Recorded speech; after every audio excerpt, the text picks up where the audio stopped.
The Bad Guys 2 is finally here, and I thought it was great. And out of everything that DreamWorks has made for the Bad Guys, this so far was definitely my favorite one. Now let's start off with the animation. The animation was so good in this one. And all the characters were so much fun to watch in this movie. I had no problems with any of them. And Diane Foxington goes through a major character change, which I'll be going over in the spoiler section of the review. And the story here was a lot of fun. It was very jam-packed with a lot of funny scenes. And the bad girls were so much fun to watch. And Kitty Cat really was a threatening character, which I just never got the vibe of with Marmalade. Along with the space scenes being absolutely gorgeous, and the wedding scene being very fun, and the car heist, which was set 5 years at the beginning, was very, very fun, and it brought me back into the Bad Guys world, which I was just so glad about. But I do have an issue with the film. I just wish it was longer. Because there's two very important parts of the story that I feel like should have been fleshed out just a little more. Maybe like 5 extra minutes per fucking thing. But aside from that, I have no real complaints with this movie. Now, the next stuff I'm talking about is spoilers, so if you don't want to listen to this, go and skip to this point in the video. So let's get into the meat of this review in 3, 2, 1. If you're afraid of spoilers, please do not watch on. You've been warned. So I'm going to start off with Diane and Wolf's relationship. It was developed very, very well. And yes, we do get that kiss, which was just so nice to watch, man. And they actually do it 2 different times. And the film makes a huge sacrifice to make this happen. And the sacrifice has to do with Diane's job as governor and her past as the Crimson Paw.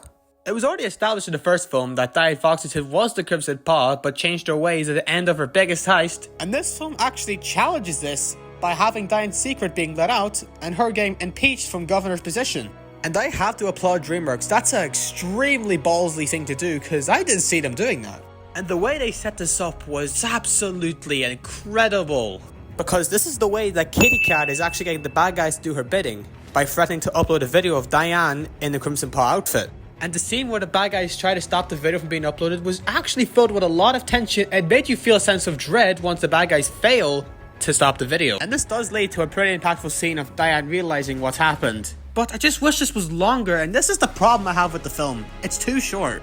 This Crimson Paw thing could have had plenty of more time to be developed on and, realized, but it just wasn't. Yes, Diane's scene of realization was very impactful, but then she gets tranquilized and it's forgotten about for the rest of the movie. I don't understand why it was set up so well just to have little payoff. And the kiss, yes, it was very great, and the first film did set this up, but I wish it was developed more in the second film as well. Had this film been just a straight out 2 hours long, I think these things could have been realized just a little more than they were. I can forgive the romance for this because it did have an entire first film to set it up, but for something as big as the Crimson Paw reveal, it needed a lot more time to be focused on. And hold on, I forgot to mention something. So the ending to this film is the bad guys, along with Diane Foxington, faking their deaths, which the chief decides to hide from everybody, which, by the way, the chief should be downright furious with Diane. And they become secret agents, which sets up the third film. Alright, I'll get back to my yapping. And yes, Professor Marmalade was in this movie, and he was done fairly well. His reveal was creepy as all hell, and he does get released from prison, which sets up the third film perfectly in the post-credit scene. Because Marmalade gets into a golden car, which gets sucked up by the MacGuffinite magnet, and then he's revealed as a villain. So, yeah, Bad Guys 3, yeah!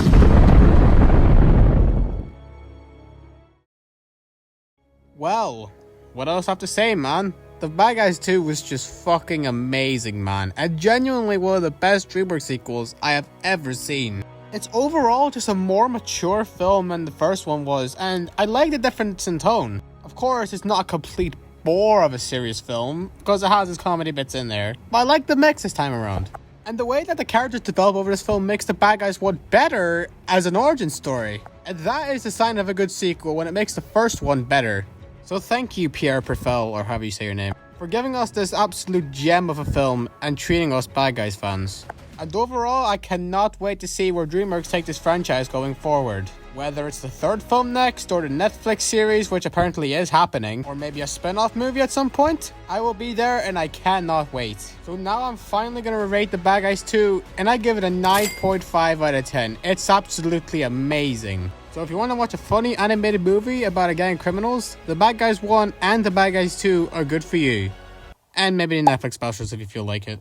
You don't have to watch those. So there you go. There's my Bad Guys 2 review. Please comment down below if you agree with any of my points and what you also think of the film. And before we wrap things up, I just want to shout out brosonstan/REILYNN on Twitter for this amazing fan art. Oh, seriously, it's so fucking good. Their Twitter will be in the description down below. Please go check them out because they're such a cool person and their art is pretty awesome. And I'll see you guys in my next video. Goodbye. It's just beautiful, man. I can't.